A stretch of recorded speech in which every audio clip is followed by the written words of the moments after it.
Hello everyone. After chapter number 3 of part B हम लोग part A पर चलते हैं। पार्ट ए को लेने के पीछे रीज़न क्या है कि पार्ट बी का जो चैप्टर्स हैं वो सभी प्रैक्टिकली बेस्ड हैं, सो दैट आप उसे अच्छे से समझ नहीं पाएंगे अगर मैं आपको सिर्फ थियोरेटिकल पैटर्न भी बताऊंगी तो जो पार्ट ए के कुछ थियोरेटिकल पैटर्न्स वाले चैप्टर्स हैं हम उन्हें डिस्कस कर लेते हैं।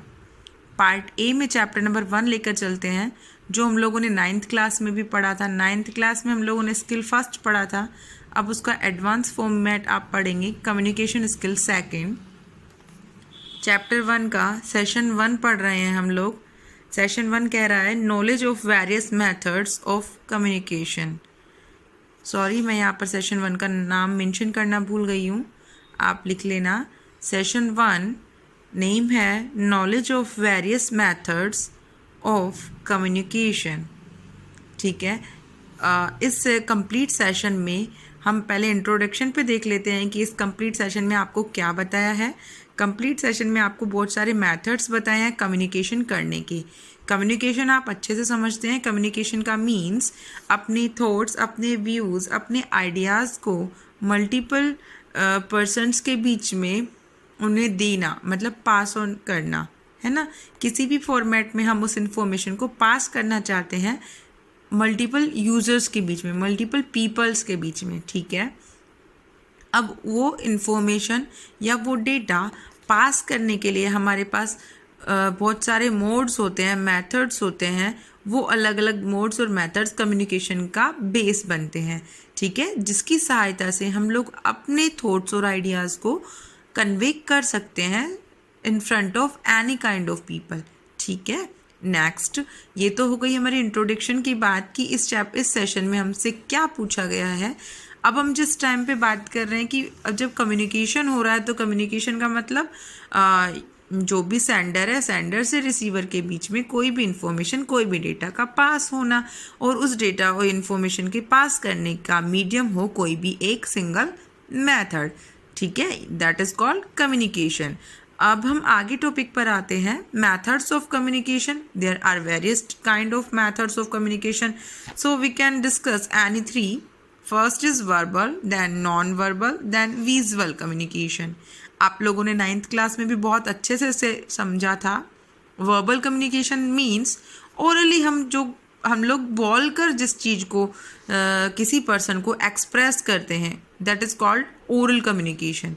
That means we can say that in words we can explain any kind of information, any kind of work, any kind of, मतलब जो रिटन फॉर्मेट ना होकर, ठीक है, हम लोग वर्बली अगर किसी को बताते हैं that is called oral communication. अब ओरल कम्युनिकेशन में वर्बल कम्युनिकेशन में हम 2 तरीके से बोल सकते हैं। एक तो हम किसी लिखी हुई चीज़ को पढ़कर बताएं, एक हम किसी अपने थॉट्स और अपने आइडियाज़ को, जो माइंड के अपने थॉट्स और आइडियाज़ हैं, उन्हें हम एक्सप्रेस करें। ठीक है, तो आप इन्हीं को दोनों को वर्बल में ले सकते हैं क्योंकि हम सामने वाले इंसान को बोल कर बता रहे हैं। ठीक है, इसीलिए इसमें एग्जाम्पल में ये मेंशन किया है कि हम उसमें डिजिटल मीडिया को भी यूज़ में ले सकते हैं या फिर प्रिंटेड पेपर को भी यूज़ में ले सकते हैं, जिसमें बुक या फिर मेल सब चीज़ें आती हैं। ओके, अब हम बात करते हैं non verbal communication. Non verbal communication में जो इंसान सामने वाले इंसान के गेस्चर्स को, पोस्चर्स को, पिच वॉल्यूम को, वॉइस के पिच को, बॉडी लैंग्वेज को देखकर, उसके टोन को देखकर समझ सके कि सामने वाला इंसान इस टाइम पर क्या फील कर रहा है, मतलब वो अपनी फीलिंग को आपको एक्सप्रेस नहीं कर पा रहा है या आप बिना बोले उसकी फीलिंग को समझ जाएं, that is called non verbal communication. Okay, next हम बात करते हैं विजुअल कम्युनिकेशन। विजुअलिटी मीन्स दिखाना, दर्शाना। हमें किसी एक मीडियम के जरिए, किसी एक प्रॉप के जरिए अगर हमें कोई एक स्पेसिफिक हम ये बोलें कि कोई स्पेसिफिक सब्जेक्ट को लेकर कुछ समझाया जाए, that is called visual communication. Like suppose to be कि आपको पर्सपेक्टिव समझाना है, वो एक तो हम लोगों ने थियोरेटिकल लिख दिया, एक हम लोगों ने आपको by the use of diagram आपको एक्सप्लेन किया that this is called a perspective. So जो विजुअल कम्युनिकेशन है उसमें मीडियम्स इंक्लूड किए जाते हैं कम्युनिकेशन के, and these mediums are called logo, maps, chart and graph.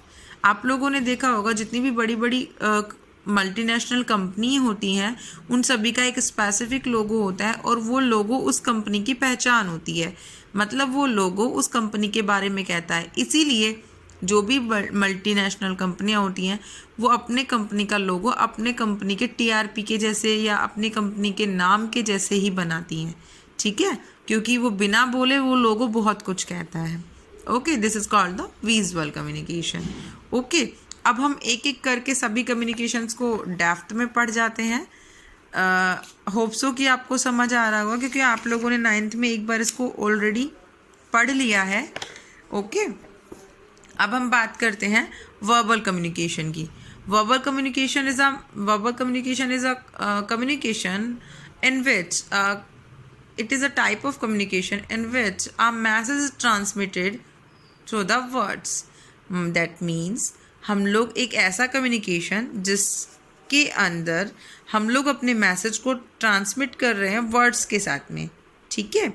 That means हम लोग बोलकर सामने वाले इंडिविजुअल पर्सन को, जिसकी लिसनिंग स्किल है, मतलब जो सुन सकता है, उसे हम अपने थॉट्स और आइडियाज़ या फिर अपने डिसाइड किए हुए अपने डिसाइड किए हुए मैटर को सामने वाले इंसान को ईजीली बता सकते हैं, ठीक है। दोनों तरीके से हो सकता है ये, किस तरीके से, फॉर्मल भी हो सकता है और इनफॉर्मल भी हो सकता है, और ओरल भी हो सकता है एंड रिटन फॉर्मेट में भी हो सकता है, ठीक है। आगे बात समझ में आप सभी को।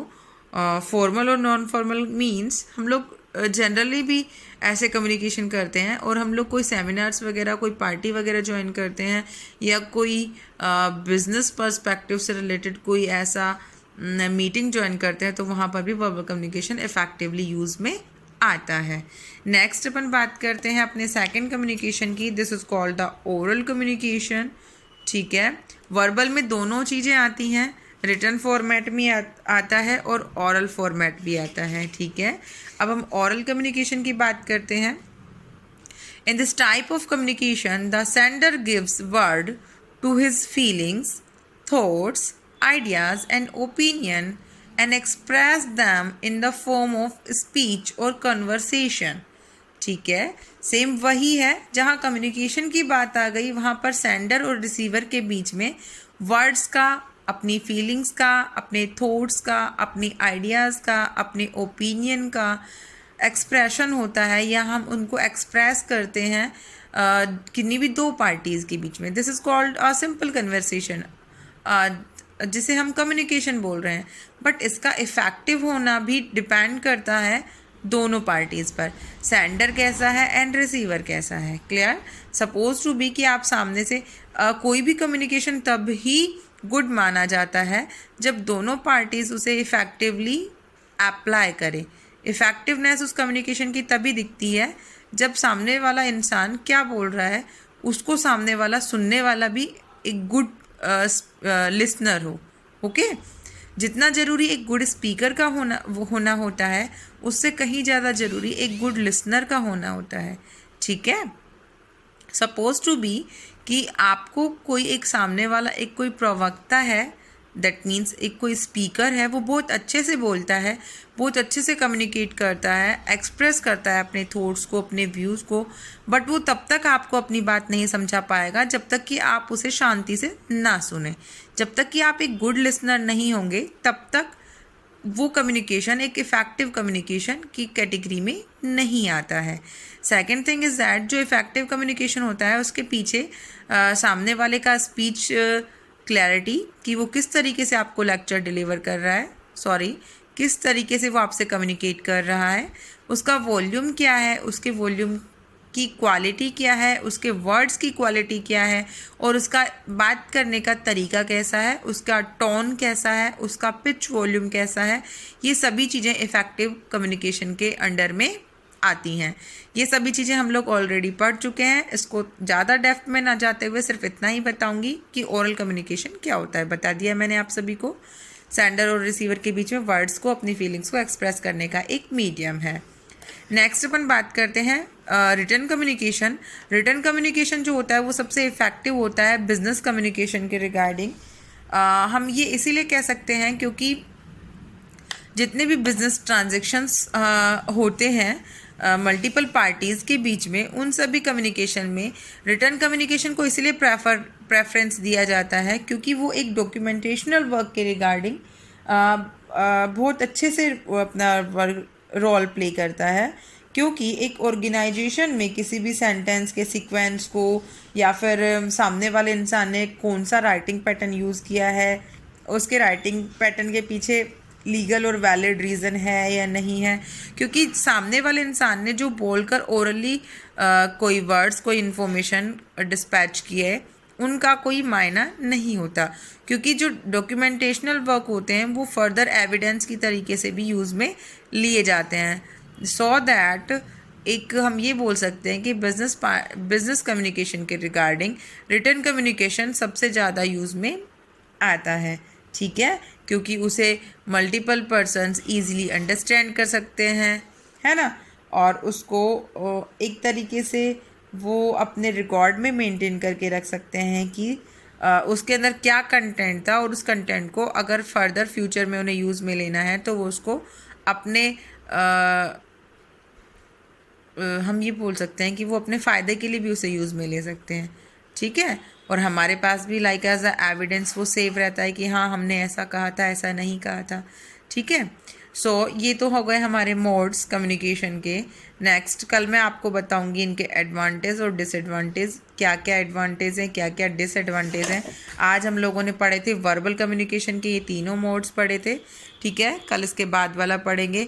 और बच्चों प्लीज़ आप लोग क्वेरी नहीं करते हैं तो मैं ये समझ रही हूँ कि आपको सब कुछ आता है, मैं जो भी बता रही हूँ आपको अच्छे से समझ में आ रहा है। ठीक है, वर्क अपना सेंड कर दीजिए।